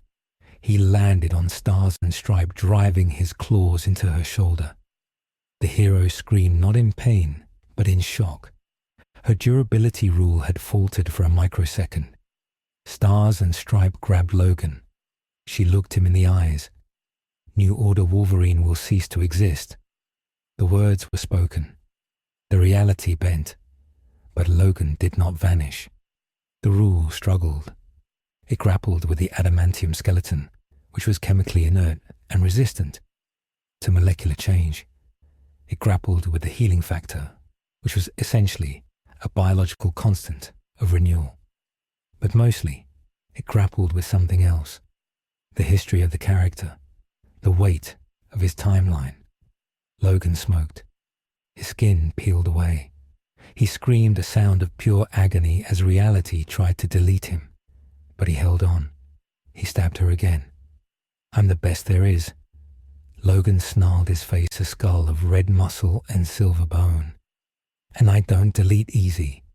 Stars and Stripe panicked. She had never met a resistance like this. She threw him off. She looked at the tower, at the red-headed woman glowing with pink energy. That was the source. That was the threat. New Order. Stars and Stripe grew to the size of a giant. She expanded, towering over the city, a 50-foot titan of light and patriotism.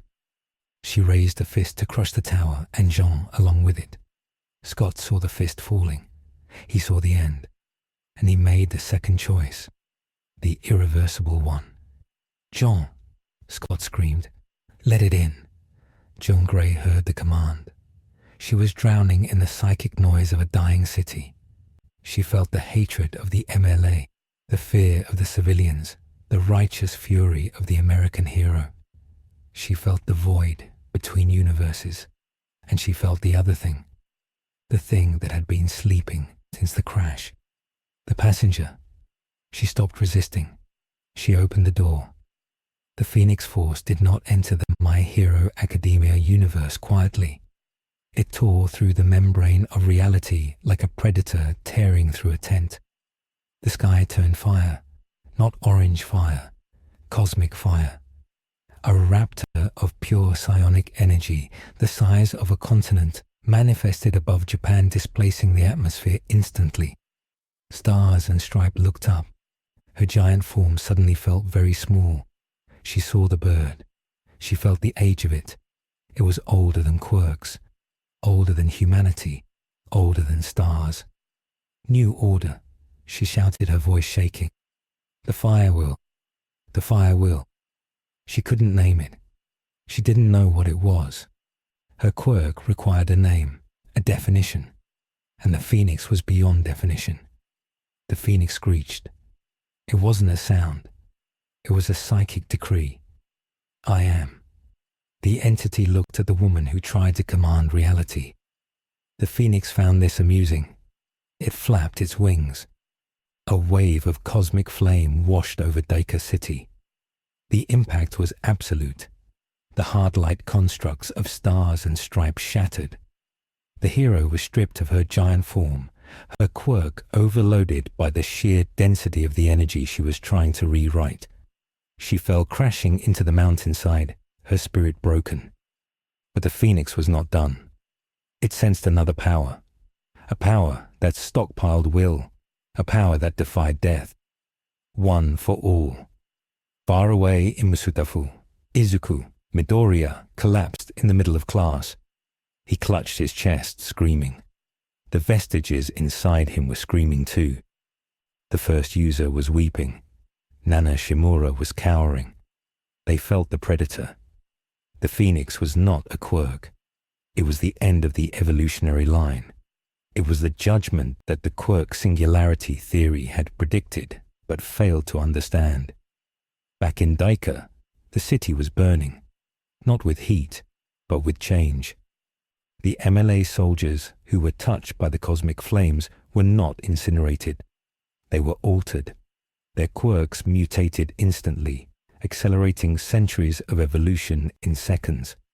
Some exploded, unable to contain the power. Others dissolved into pure energy. Jean Grey floated in the center of the inferno. Her eyes were gone, replaced by miniature suns. She was the Dark Angel. She looked down at Scott. Scott. The voice was a chorus of 1 billion dead souls. The cage is broken. Scott Summers stood his ground.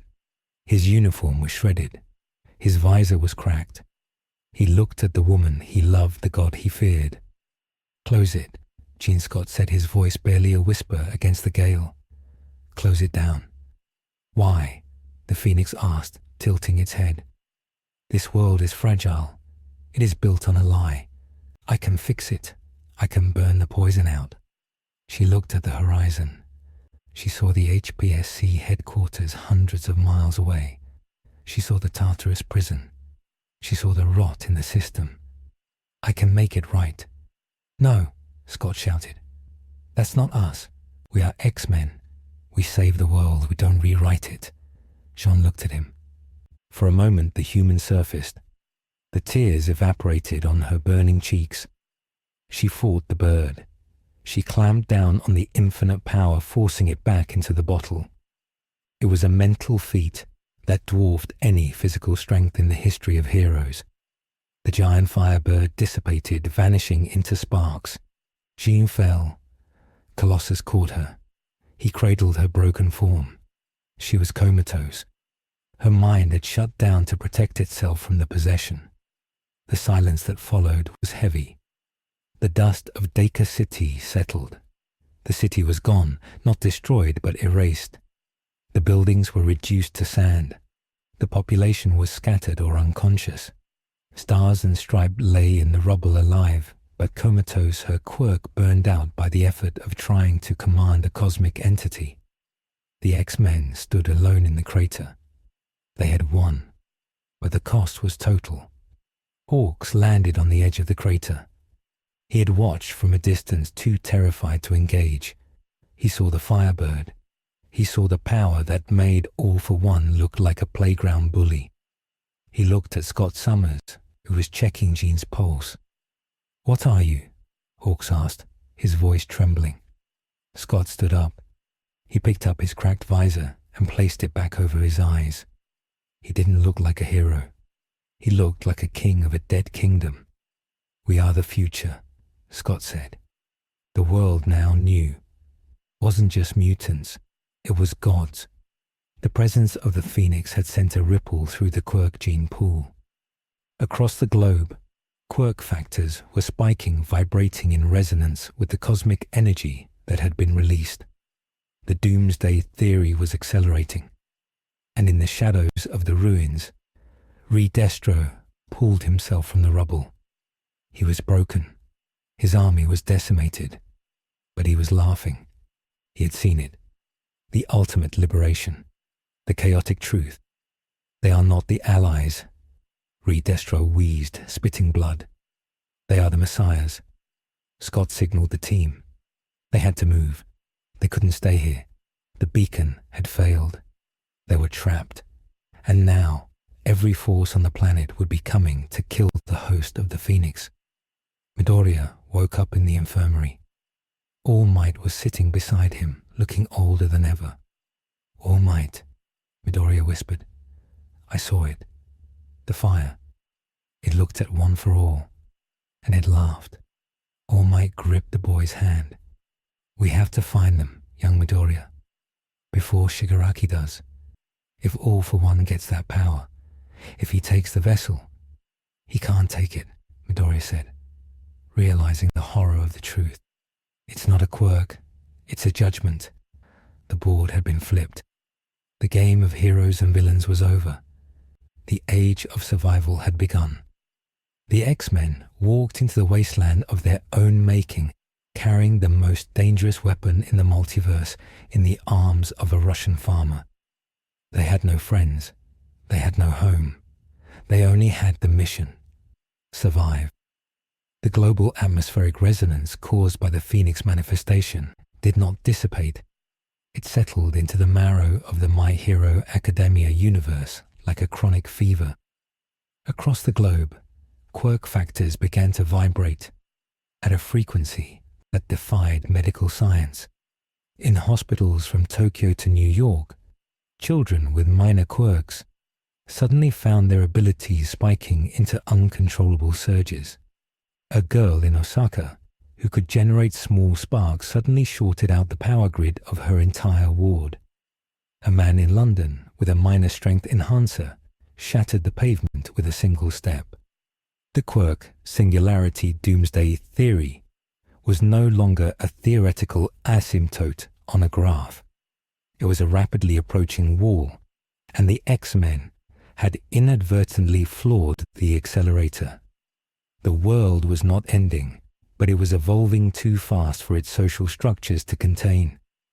The panic was absolute. Governments grounded all flights. The internet became a cacophony of conspiracy theories and end times prophecies. And at the center of the hurricane, the X-Men were digging in. They had retreated to the wreckage of the Jaku General Hospital ruins, a place already scarred by the war between heroes and villains. It was a tactical choice made by Scott Summers. The location was remote, geographically complex, and already destroyed, meaning there were no civilians to get caught in the crossfire. They used the subterranean levels, the hidden laboratories of Dr. Garaki, to hide the comatose form of John Gray. She lay on a pristine medical slab, her body glowing with a faint, terrifying pink aura that pulsed in rhythm with the seismic tremors shaking the region.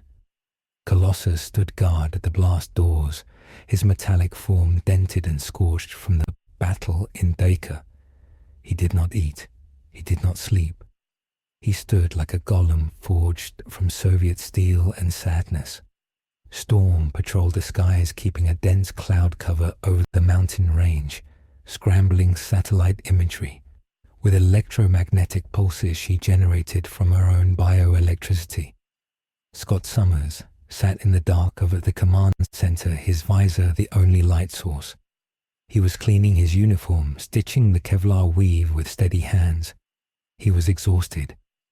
Not the exhaustion of a double shift or a hard workout, but the deep, soul-grinding fatigue of a man who has been at war since he was 16. Logan paced the room, a caged animal. He drank the rubbing alcohol from the medical supplies because the beer was gone. He sniffed the air constantly, his senses overwhelmed by the background radiation of this world's quirks.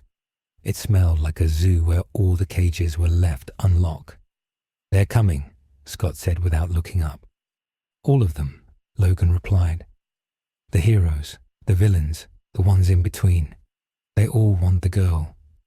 They can't have her," Scott said, snapping the thread.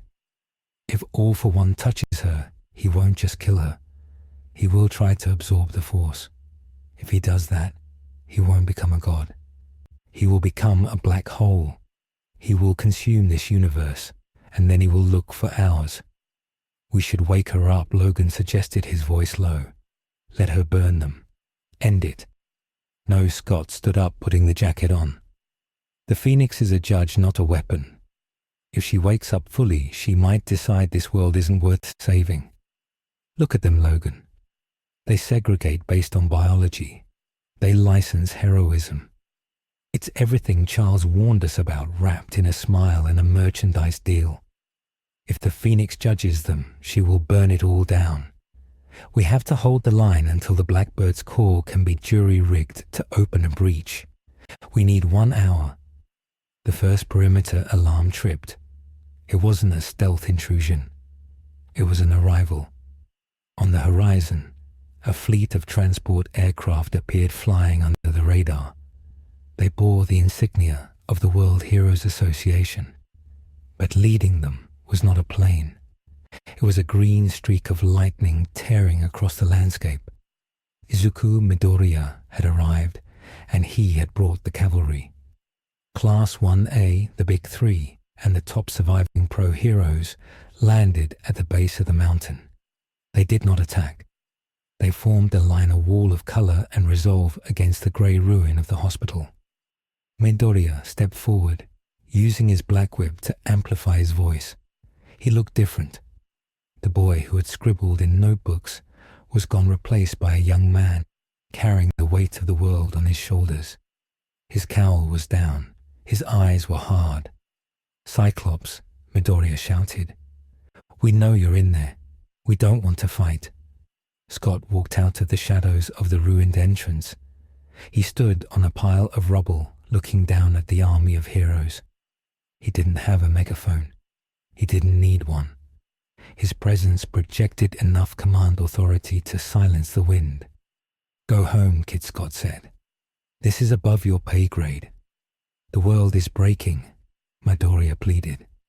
"People are getting hurt just by being near the energy you're leaking. You have to hand her over. We can contain her. We have Tartarus technology. We can put her in stasis." "You can't contain a star in a jar," Scott replied. "You don't know what she is. You think she's a quirk. You think she's a plus alpha event. She is a cosmic constant. If you try to cage her, she will break your reality. Then let us help you leave," Uraraka shouted, stepping up beside Deku. "We can combine our powers. We can help you fix your ship." Scott hesitated. He looked at the faces of the students. They were sincere. They were heroes in the truest sense of the word, naive and brave. For a second, he considered it. He considered trusting them. But the choice was taken from him. The sky turned black, not from clouds, but from a liquid darkness that swallowed the sun. A massive warp gate opened directly above the hero formation. It was miles wide. From the abyss, the League of Villains descended. But it wasn't just the League. It was the high-end Nomus, dozens of them flying like gargoyles. And riding the largest one was Shigaraki Tamura. He had evolved. His body was a carapace of white hair and adaptive flesh. He didn't look human anymore. He looked like the concept of decay given form. Beside him, floating with an air of aristocratic malice, was the main body of All for One, freed from Tartarus in the chaos of the last few days. "The time for games is over." All for One announced, his voice booming from everywhere and nowhere. "I have tasted the power in the air. It is not a mutation. It is a sovereignty, and I will have it." The villains fell upon the heroes like a landslide. The battle was instant and chaotic. The students of UA were forced to fight for their lives, their offer of truce forgotten in the desperate struggle to survive. Dabi unleashed a hellscape of blue fire that forced Shoto Todoroki to create a glacier just to keep his classmates from burning. Gigantomachia plowed through the terrain, throwing tanks and debris like toys. Scott watched the chaos. He saw the heroes faltering. They were exhausted too. "X-Men," Scott said into his comms. "Plan Omega. Defend the nest. Kill anything that crosses the threshold." Logan didn't wait. He launched himself from the ridge, diving into the center of the melee. He didn't target the heroes. He targeted the Nomus. He landed on the back of a flying High-End, his claws extending. The creature shrieked, trying to regenerate as Logan carved through its spinal column. But the adamantium severed the nerve clusters faster than the cells could knit. Logan rode the dying beast into the ground, crashing amidst a squad of PLF soldiers. He stood up, roaring a berserker barrage of violence that made even the villains flinch. Shigaraki saw the prize. He ignored the heroes. He ignored Logan. He launched himself toward the hospital entrance, toward the pulse of the Phoenix. Deku saw him. "No, you don't." Midoriya activated gear shift, pushing One for All to 120%. He moved faster than sound, intercepting Shigaraki in mid-air. The collision created a shockwave that flattened the surrounding forest. Midoriya grabbed Shigaraki with Black Whip, trying to restrain him. "Get out of my way, hero." Shigaraki screamed, his hand reaching for Midoriya's face. Midoriya dodged, sensing the decay, but Shigaraki changed trajectory. He wasn't aiming for the kill. He was aiming for propulsion. He used the recoil of his air cannon to blast himself past Midoriya, smashing through the blast doors of the hospital. Colossus was waiting. The Russian mutant stood in the hallway, filling the space with his armored bulk. Shigaraki landed, sliding to a halt. He looked at the metal man and smiled. Metal, Shigaraki hissed. Dust. He lunged, touching Colossus's chest. The decay quirk activated. Colossus screamed. The organic osmium steel of his skin began to grey and flake. It was the strongest material on Earth, but decay ignored durability. It attacked the molecular bonds. Colossus fell to one knee, watching his own chest disintegrate, but he didn't move. He grabbed Shigaraki's wrist with a crumbling hand. In Russia, Colossus grunted, his voice thick with pain. We do not break. We rust. He squeezed. His strength was diminished, but still enough to crush steel. He crushed Shigaraki's wrist. Shigaraki howled, kicking Colossus away. The metal giant hit the wall, his chest cavity exposed his human flesh, underneath bleeding and raw. He was down. Shigaraki sprinted past him, deeper into the dark. Scott Summers stood at the door to the inner sanctum. He heard the footsteps. He adjusted his visor to maximum width. The door exploded inward. Shigaraki emerged, his broken wrist healing already. He saw Scott. He saw the man with the eyes. Move, Shigaraki commanded, or I will turn you to ash. Scott didn't move. He placed his hand on his visor. I've lost more than you can imagine, Scott said. I've lost my wife, my son, my world. You think your decay scares me? I've been dead inside for years. Scott fired. It wasn't a beam. It was a wall of red force. It hit Shigaraki point blank. The impact stripped the flesh from the villain's bones. It pushed him back through the corridor, through the wreckage of the blast doors, out into the open air. Shigaraki flew across the battlefield, crashing into the side of the mountain. He stood up, his body knitting itself back together in a grotesque display of biomass manipulation. He was laughing. Is that it? Shigaraki screamed. Is that all the visitors have? All for one descended, floating above the chaos. He looked at the hospital. He sensed a delay. He decided to intervene personally.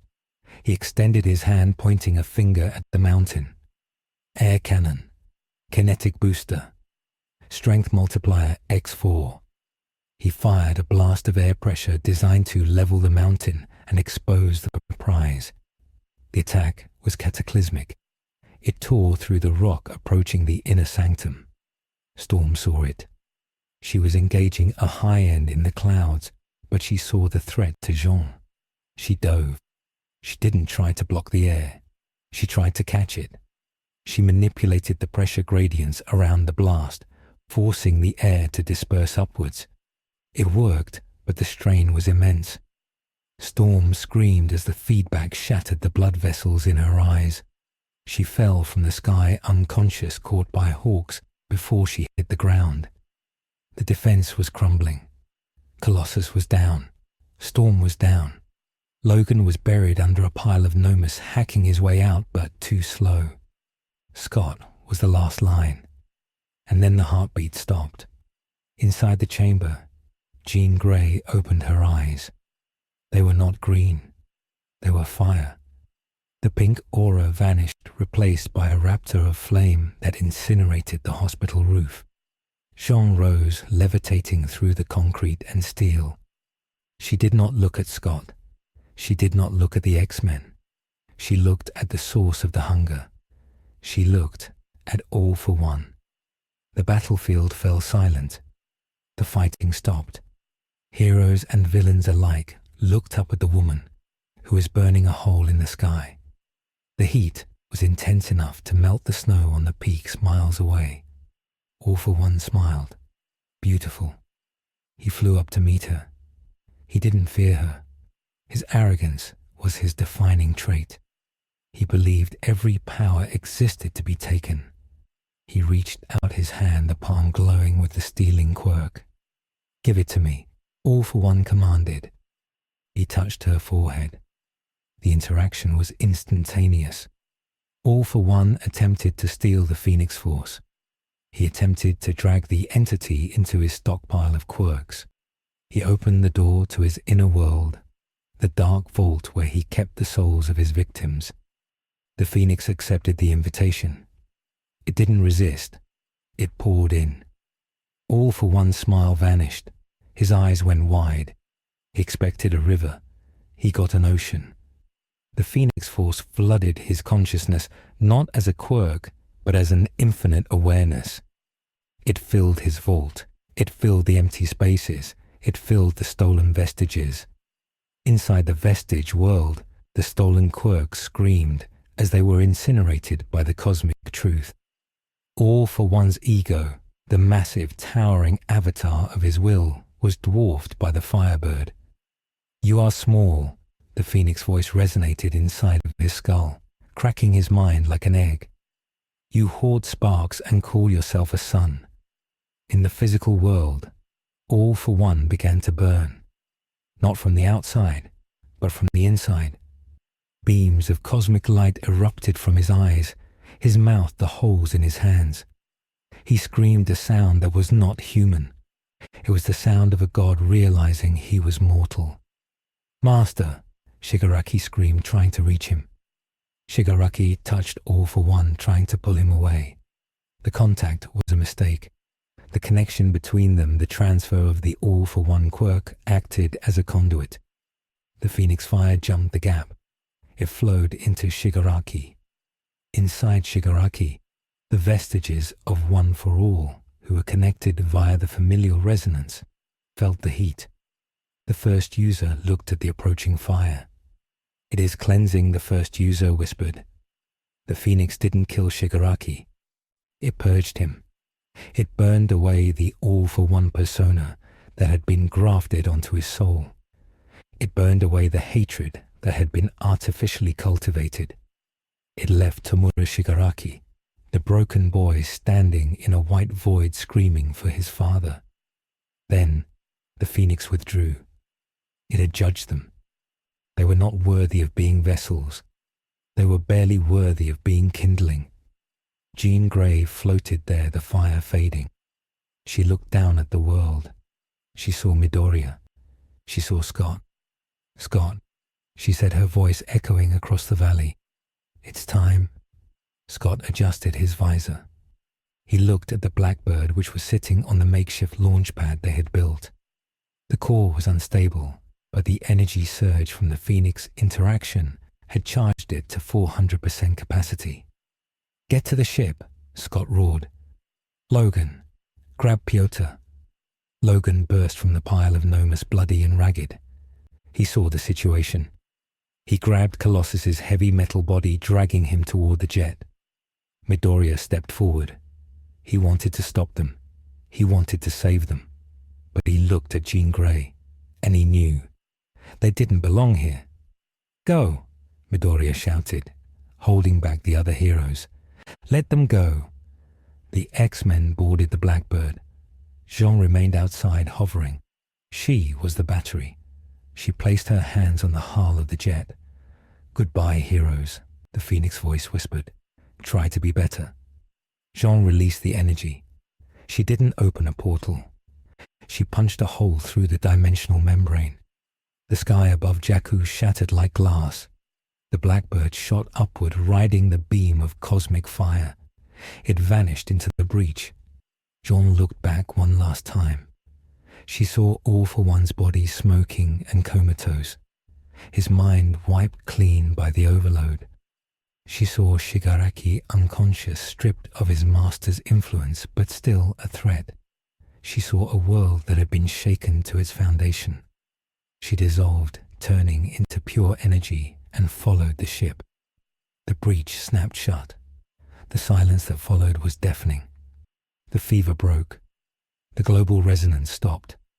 The quirks of the world returned to their normal limits. The sky turned blue again. Midoriya fell to his knees, exhausted. He looked at the spot where the ship had been. There was nothing left but a scar in the clouds. In the aftermath, the world was quiet, but it was not the same. The battle at Jakku was the end of the war, but not in the way anyone expected. all for one was gone, left a vegetative husk by the psychic overload. Shigaraki was captured, his mind fractured, his power unstable, the leak scattered, but the legacy of the X-Men remained. 3 months later, Class 1A sat in the common room. The news was playing. It was a report on the mutant phenomenon. Since the breach, new children were being born. Children without quirk factors. Children with X genes. They were rare, but they were there. The government didn't know how to classify them. They couldn't be erased. They couldn't be stolen. They were just different. Midoriya looked at his notebook. The page where he had written mutants. He turned the page. He wrote evolution. They changed us, Uraraka said softly, looking at the screen. They didn't just break the villains. They broke the rules. They were strong, Bakugo muttered, staring at his hands. Annoyingly strong. Aizawa entered the room. He was still wearing a sling. He placed a small metal object on the table. It was found at the Jakku site. It was a single visor made of ruby quartz, cracked down the middle. We don't know if they made it back, Aizawa said, but they left a message. He played the recording on the device. It was audio only. Scott Summers' voice crackled through the room, tired and resolute. To the heroes of this world, you have a good thing here. You have hope. Don't let it calcify into a system. Don't let the laws replace the morality. We came from a world where we waited too long to fight for our right to exist. Don't make our mistakes. Take care of the quiet ones. Take care of the weird ones. Because if you don't, someone else will. The recording ended. Midoriya picked up the visor. He looked through the red lens. The world looked different. It looked dangerous. It looked fragile. We have to be better, Midoriya said. Just like she said. Somewhere in the multiverse, in a mansion in Westchester, New York, a danger room alarm blared. The Blackbird materialized out of a thin air, crashing onto the basketball court. Smoke poured from the engines. Professor Charles Xavier wheeled himself out onto the balcony, his face pale. He reached out with his mind. He felt them. They were battered. They were scarred. They were traumatized. But they were home. Logan kicked the hatch open. He stumbled out onto the familiar grass. He took a deep breath. It smelled of ozone and sentinel exhaust. It smelled like hate. We're back, Logan grunted, helping Scott down. Scott looked at the professor. He didn't smile. He just nodded. The mission was over. The crossover was done. But Scott Summers knew something the professor didn't. He knew that somewhere out there in the infinite variation of realities, there was a world of heroes who were learning the hard lesson that the X-Men had taught them. Survival isn't a game. It's a war. And the X-Men had won. The crater at Jakku was never filled in. The government declared it a biological hazard zone, creating a perimeter that spanned 10 miles, but the fences could not keep out the pilgrims. They came at night mostly. People with scales, people with extra limbs, people whose quirks had deformed them into shapes that polite society ignored. They came to see the place where the Firebird had judged the devil and found him wanting. Spinner sat on the edge of the precipice, his sword broken, his ideology shattered. He was no longer a lieutenant of the League. He was a survivor of a war he never understood, until the soldiers from another dimension showed him the difference between a villain and a mutant. He looked at the graffiti on the blast wall. It was a simple circle with an X through it. It wasn't a symbol of terror anymore. It was a symbol of survival. The X-Men had left, but they had left behind a virus of an idea that was far more dangerous than any quirk. In the academic halls of UA High, the textbooks were already being rewritten. The quirk singularity theory had been replaced by the dimensional divergence hypothesis. Students in Class 1A were no longer just training to be heroes. They were training to be diplomats in a world that had lost its binary definition of good and evil. Izuku Midoriya sat at his desk in the dorms, his hand tracing the scar on his chest that tingled whenever the weather changed. He hadn't told anyone, but since the breach One for All felt different, it was quieter. The ghosts of the Vestes were less restless, as if they had looked into the face of a higher power and realized their own insignificance. Midoriya opened his notebook to the final page. He didn't write an analysis of a hero. He wrote the question, if they come back, will we be worth saving next time? The societal impact was slower but deeper. The Hero Public Safety Commission had dissolved in disgrace, their attempt to control the narrative failing against the sheer magnitude of the evidence. A new law was passed, the Summers Act, which granted personhood and protection to individuals whose biological variants defied quirk classification.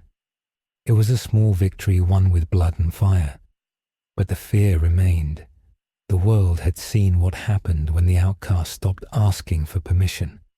They had seen a woman burn the sky and a man who could not die tear through an army. The public was polite now, not out of kindness, but out of a deep primal terror that the monsters were watching. In a hospital room in Tartarus, the husk of All for One sat staring at a wall. He drooled. He did not speak, but sometimes in the dead of night the guards would hear him whisper. He wasn't plotting. He wasn't monologuing. He was repeating a single name over and over again, like a prayer to a vengeful god. Phoenix. The timeline had healed, but the scar tissue was tough and unyielding. The age of All Might was over. The age of the X-Men had never truly begun here, but it had ghosted its way into history. And on the streets of Musutafu, a young child with glowing red eyes looked up at the sun and felt a strange kinship with a history he would never know. The world kept spinning, but it spun a little differently now, heavy with the knowledge that it was not alone, and that somewhere out there the school was always open.